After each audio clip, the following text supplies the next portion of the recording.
Great friend of the show, Tim Brando, Fox Sports, joins us for a lot of different things. And Tim, thank you very much for your time. I want to start. You just were at what I guess is kind of a Fox Sports retreat. Is that correct on the West Coast? Yeah, we have our seminar usually in August. This year we had it about a month early on July 5th, 6th, and 7th. I didn't have to be there until the 6th, so I was able to enjoy my 4th of July and not have to worry about flying until the morning of the 6th. But our NFL guys and our college guys get together. We're all together at once for an evening dinner and gathering and a little fun as well. And then it's the college guys. We're all together later the morning of the 6th.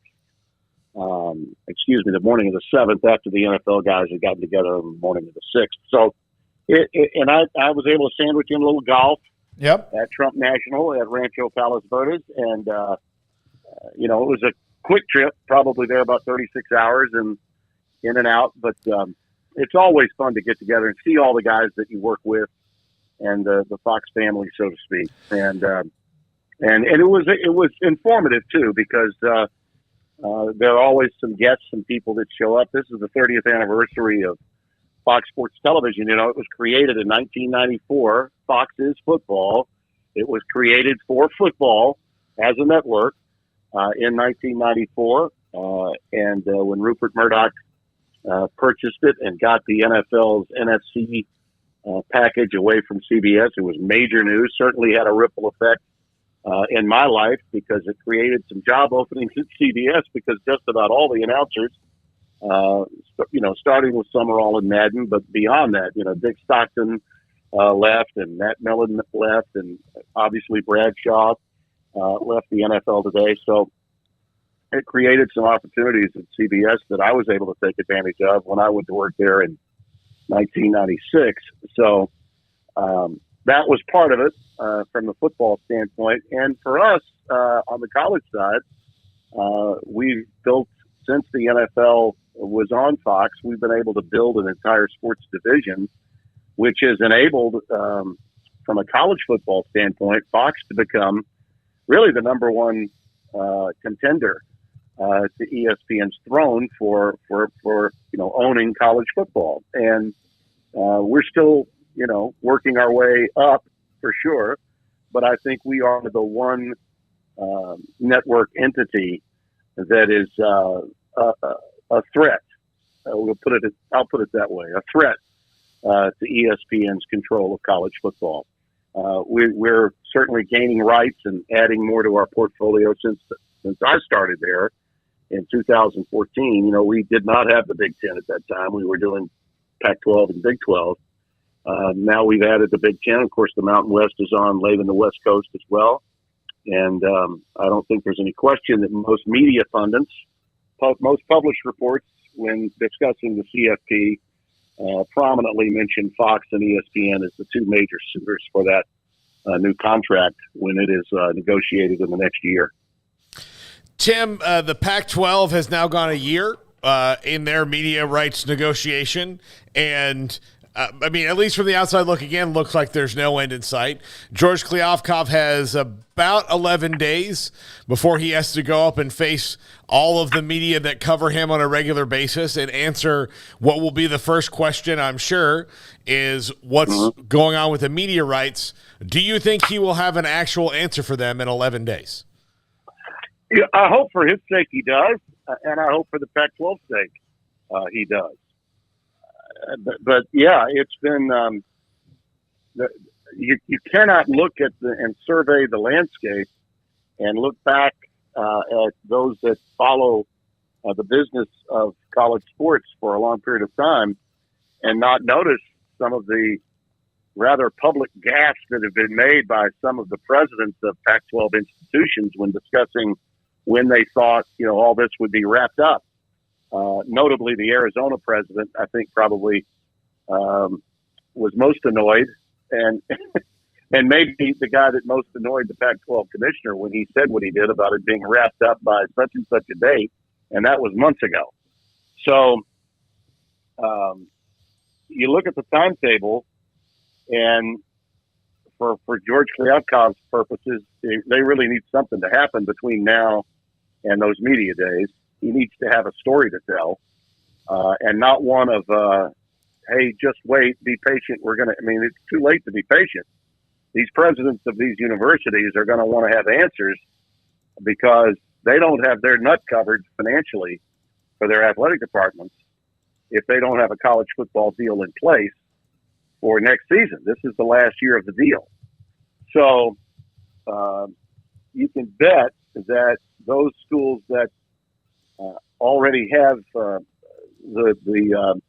grapevine, so to speak, in their left hand might want to put their right hand where their left hand is and make their jump to wherever they're going to go as an alternative to the Pac-12. If in fact he doesn't have some good news to tell them. The last thing I heard was, and not from anyone officially, but the last thing I heard from people that I trust is that the most notable opportunity for the Pac-12 right now might be an all digital deal, and they may make some money off that. They may make more money off that than potentially they could make more money off that than if they had a network carrier. But I cannot imagine that the presidents of those universities would be satisfied with nothing but a digital deal without any linear television at all as part of its TV contract. I just don't know that would ever be approved. There could be a lot of, you've got to remember, yeah, you need the money to operate, but you also have to have distribution. You have to have a way for the majority of eyeballs around the country to follow your teams. And if this were somehow a deal that was all digital with no network rights holder of any kind, whether it's whether it's the second tier or first tier rights, to not have an over-the-air network involved would be shocking to me. It really would. Yeah, I don't, and I don't see that. I've heard that too, and I just can't imagine that would be what is presented unless Apple just throws out an enormous amount of money. Tim, while you were there, I saw something you mentioned earlier today. Reggie Bush out, Mark Ingram II in.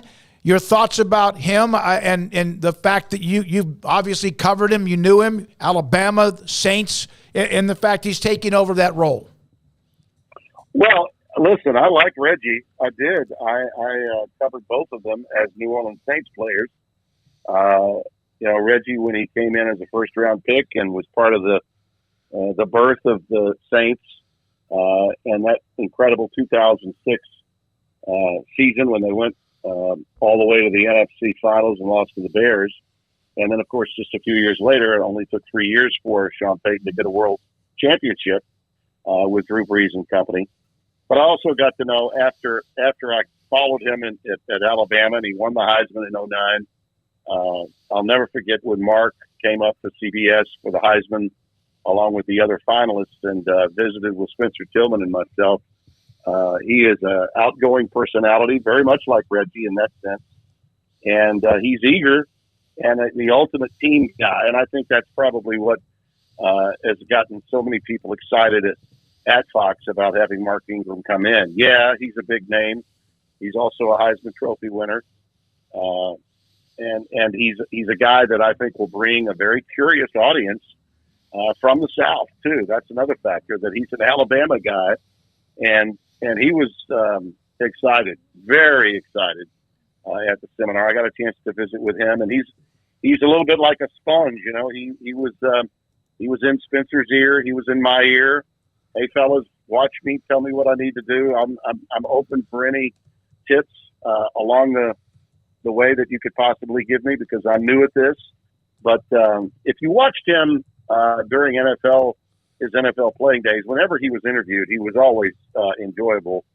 And what always happens with these guys when they're coming out of the National Football League and they've been in it for a number of years, the producers that are getting ready to do games, we're having our production meetings, and the stars of those production meetings many times can be personalities that we talk to in preparation for NFL games. I've had it happen many times. Tony Siragusa, when he was playing with the Ravens, I'll never forget Spencer and I going in to do some Ravens games when Trent Dilfer was the quarterback and they won the Super Bowl in 2000, and he was playing with Shannon Sharp.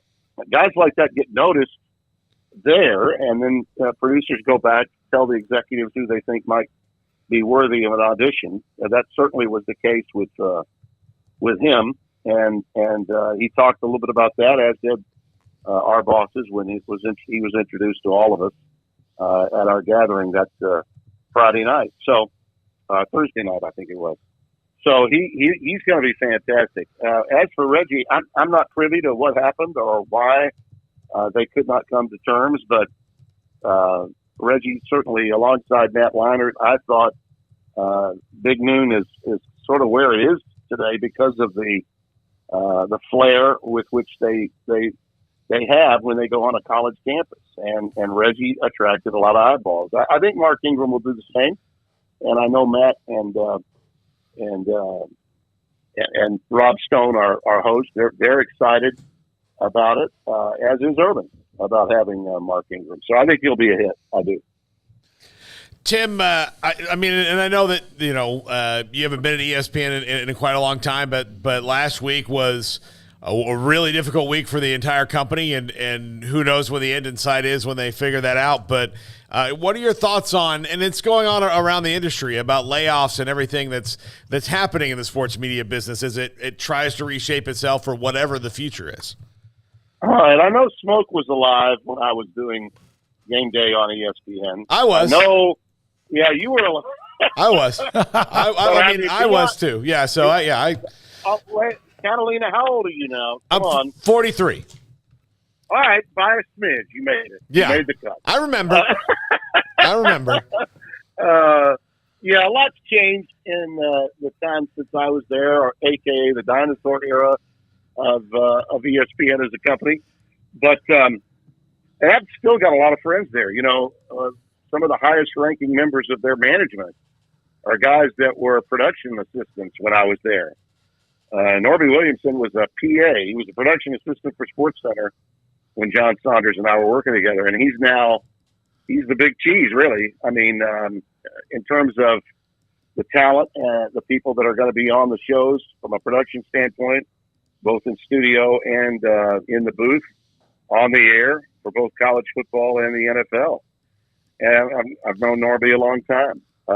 He is a survivor. A lot of the other guys from his generation that started in the 80s have long since been let go.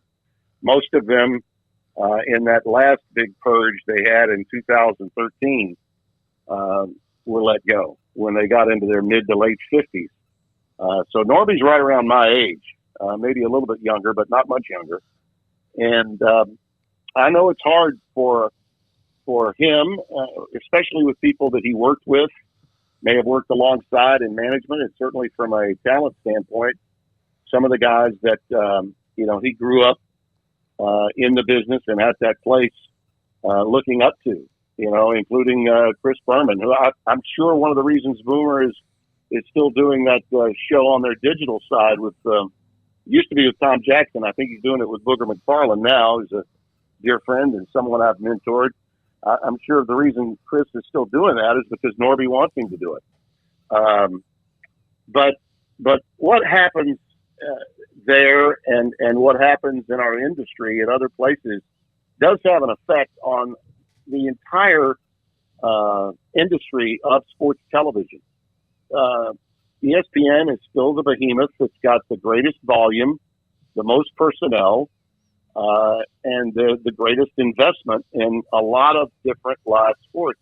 As I mentioned, Fox is really, I think the company I work for is the one that has really made a move from a portfolio standpoint to compete regularly for rights that ESPN has in most, if not all, sports when their rights come up. CBS is not as active in that area, nor is NBC. In fact, if you think about it, the Big Ten deal that was done this past year for the media rights, where both CBS and NBC are concerned, when they were negotiating for the right to carry Big Ten sports, they were actually dealing with Fox, who was who was hired by the Big Ten, and a part of their deal was to construct what the television deal would be. And the blueprint for Fox was very similar to the NFL's, where they would have multiple over-the-air networks, even competing networks, as part of their partnership in carrying Big Ten football. It was unprecedented that a deal would be done quite that way.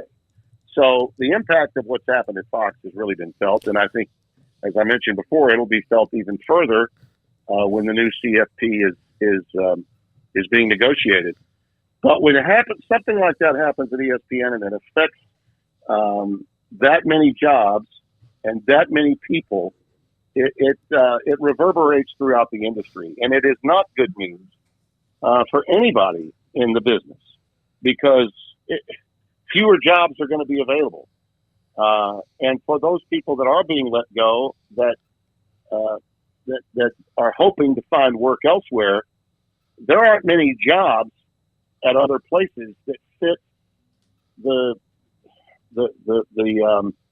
profile of what ESPN has had these people do. For instance, if you're a SportsCenter anchor, okay, but you don't do anything else, you've been on SportsCenter for 25, 30 years. If you lose your job, there's no other network job like that. Mm-hmm. You know, Fox doesn't have anything. Since Fox got away from its shows that were studio shows and went to embrace debate television during the day, Fox is basically now a live sports broadcast entity. And yes, it has studio shows that connect to the NFL and to college football and to World Cup and to college basketball, but they don't do a nightly news program. They don't have a news gathering arm that's doing shows that are remotely similar to SportsCenter. That is a costly investment to make. They found that out and got away from it. And it becomes a loss leader for you. And that's what's happened with ESPN in terms of the technology overtaking the news gathering business to do a nightly show with highlights and have multiple nightly shows with multiple anchors doing these different shows, but in many cases regurgitating nothing really new but the same highlights with different anchors. And I think that's where some of the quote-unquote trimming of the fat, if you will, from a management standpoint, I think that's where that comes from whenever you hear that. I was a little surprised to see so many of their SportsCenter anchors unaffected. I thought many more possibly would be. To see people that were on shows like the NBA Finals with a guy like Jeff Van Gundy, who is tremendous. I'm not a big NBA guy, but I certainly enjoyed him. That was shocking to me, and I was equally surprised to see people like David Pollack of Game Day and Gene Wojciechowski get the pink slip, because those shows, you can be critical of ESPN all you want, but you cannot be critical. And I don't think anyone could say that College Game Day has not been one of the biggest success stories in sports television history. I mean, it's right there with inside the NBA, in my view, for overall success. Now, Big Noon has made a tremendous jump, and Fox has done a wonderful job in competing with College Game Day these last handful of years. But, David Pollack is a fairly young guy who is on that desk, probably the player that's played the most recently. And he was stepping in a lot, if you might recall, during that first hour, giving Lee Corso a bit of a rest. And I was surprised that he was shown the door. The decision-making on who to – I can't get into that. I can only make observations, and those are my observations. I was surprised that more SportsCenter talent remained, and I was surprised to see much of its talent that is on successful programming in other places were shown the door. Tim, I want to get eventually to your tweet conversation about the greatest college football player ever and a couple of other things. But I also want to give, with all you've said about the sports media, one of the things I've been fortunate about is been able to host a talk show, do broadcasting, and now with what we've done here with this YouTube channel that's been phenomenal with our staff. But how important, like a utility infielder in baseball is usually a guy that doesn't play much because he's not good enough to be a starter. How valuable is it to have those opportunities or options to lean on in sports broadcasting? Well, it's huge now. And as you know, I mentor a lot of young broadcasters. And listen, my heart goes out to all those that got cut. Like I said, I've got a lot of friends there. And some of them, actually, a lot of play-by-play guys, have their contracts coming up either the end of last month or the end of this month. And, they're worried that they may not be retained. Now, you don't hear about them because they're still under contract. Their contracts will end. And technically, they're not being fired or shown the door or a part of the layoff. They're just not being renewed. You know what I mean? Mm-hmm. So you're not renewed. That still means you don't have work, and you've got to try to find a golden parachute somewhere. And, that's equally difficult. Whether you're laid off or your contract's not renewed, that's the date of that contract renewal is huge. And if it comes too late, college football's play-by-play rosters are done, and you have really nowhere to land if it comes that late. I tweeted this out, and I put out a post on Facebook at the end of last week saying that if you're a young broadcaster coming up, what you probably need to understand is that you need to diversify. Okay? You can no longer just dream of being the next Keith Olbermann or Dan Patrick. That's not going to work anymore. Okay? I'll just throw this out. Name a SportsCenter anchor now, not named Scott Van Pelt. How many of them do you really remember their names? Okay? Not many. Right? Am I right when I say that? No, yeah, you're right. You could used to. I was about to rattle off 4, and 3 of them got let go. Yeah, so there's my point.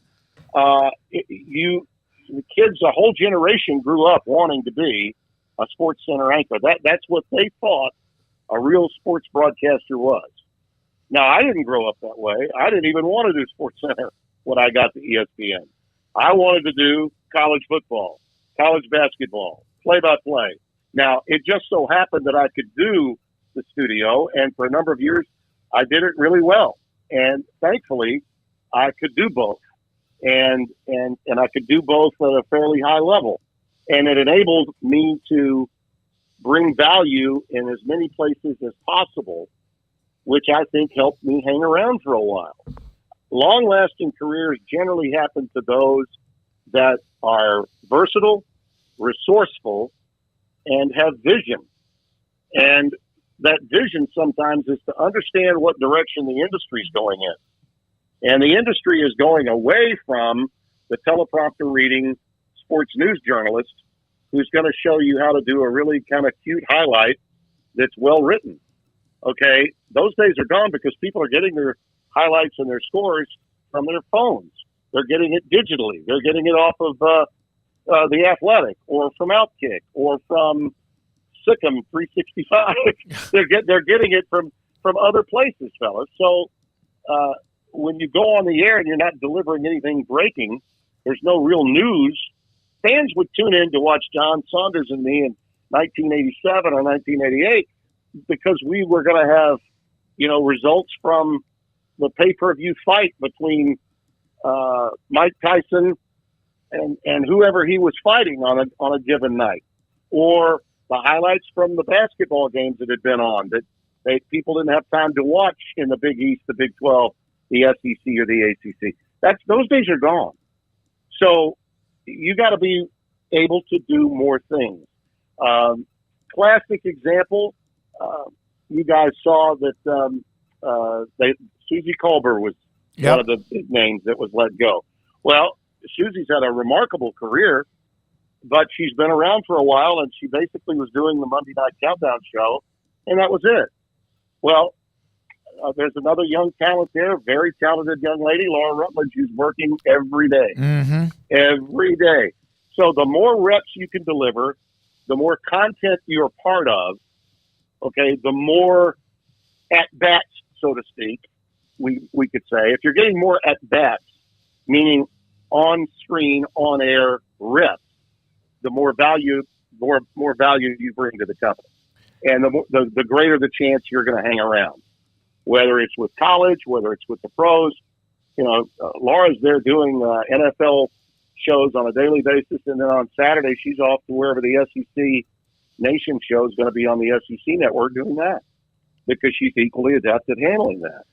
So, those are the decisions that executives now are making that are going to affect young broadcasters coming up. And I would just suggest to all those young people that have those dreams that you can still have them. There's room for you to make it in our business, but you had better have more than one strong aspect to your talent. You better be more of a 5-tool talent than a 1 or a 2-tool talent. Like you better be able to hit with power, field, bring a good arm, bring as much as you can, okay, to the table, because the more things you can do, the longer lasting your career is going to be. That's what the industry is telling us when these kinds of things happen. Now, all that said, ESPN as a company has done really well for itself. I mean, they were the number one success story, I think, in television in the 80s, and they certainly grew, and the proliferation of cable began with them, as well as the superstation with WTBS back in the 80s.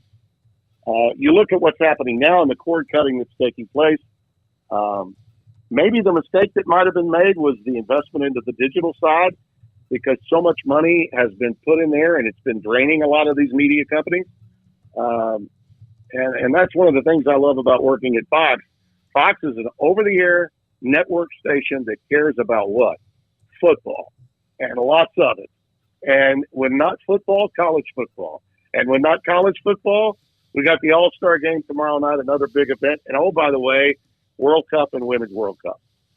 It's about live event programming. And there's an insatiable appetite on the part of our country to go to over-the-air free network TV to get its big events.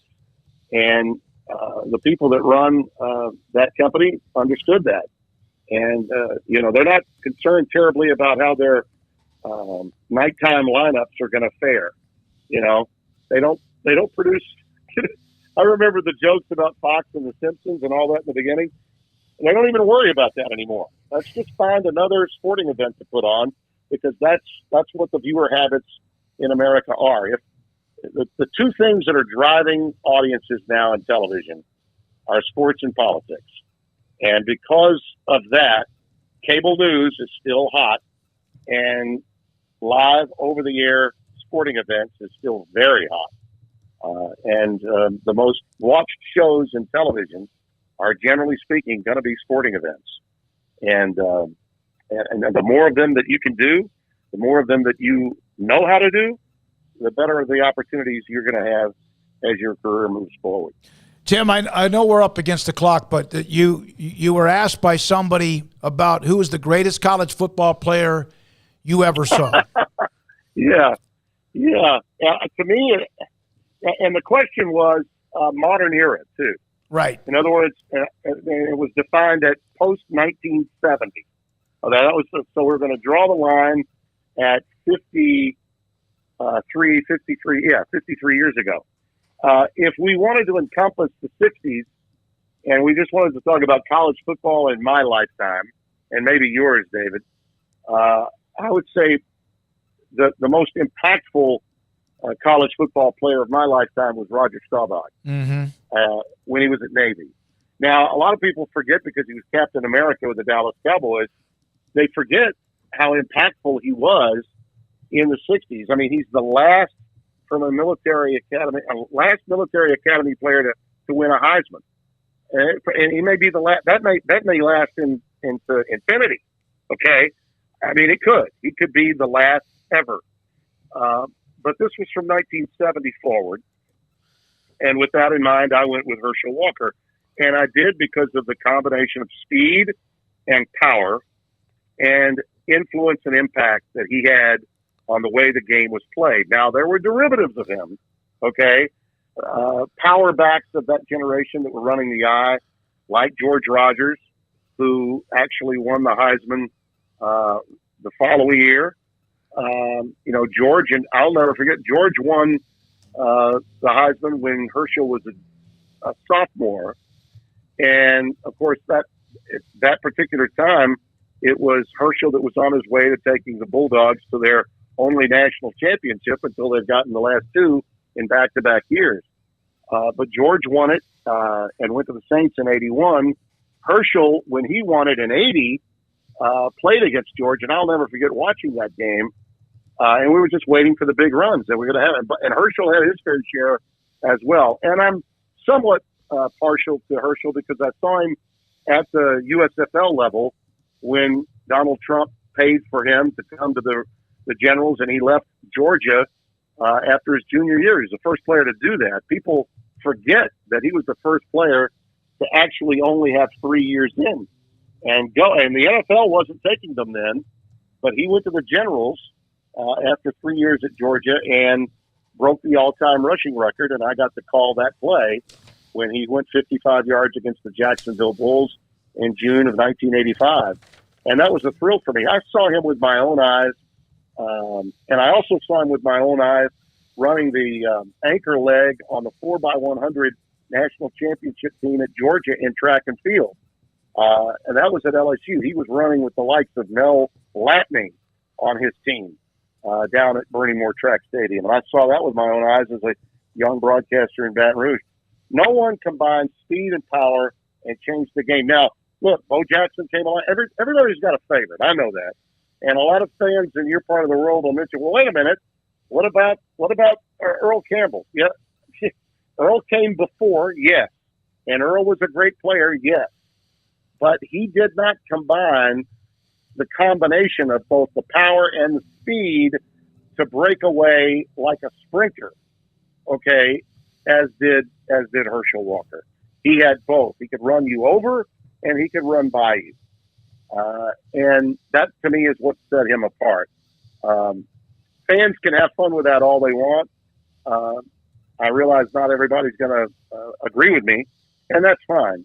But for my money, in my lifetime, certainly from 1970 forward, the greatest college football player I ever saw, running over Bill Bates like a rag doll as a freshman.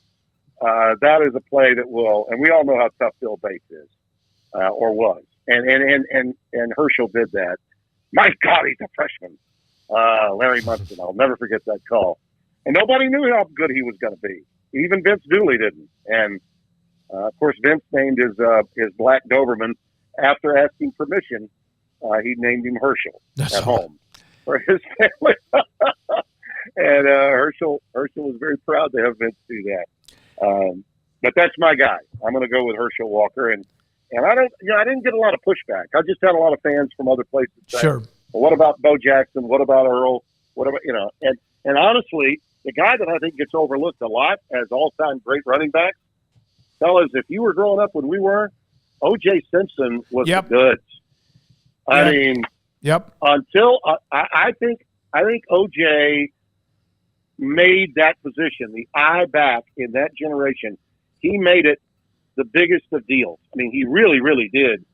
But he did not have the size of a guy like Herschel Walker. And that's why Herschel had the ability to hang as long as he did.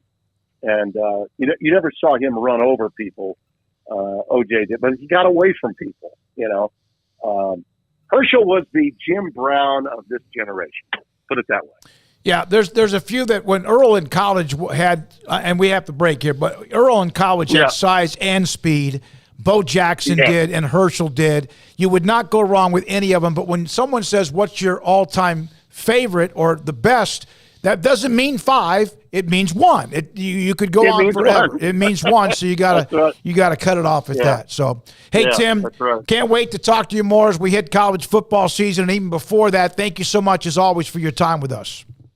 You got it. I wish I could tell you where I'm going to be, but since we met earlier than normal because we're having the Women's World Cup coming up, it'll probably be another 2.5 to 3 weeks before I know what my first 3 weeks of the schedule looks like. But as soon as I know, you'll know. Okay. Thank you, buddy. Appreciate it. Tim Brando, Fox Sports, with many things we discussed today involving college football, sports media, and even advice for younger sportscasters or broadcasters. Give me a text, Hellman, just tell me we ran long today.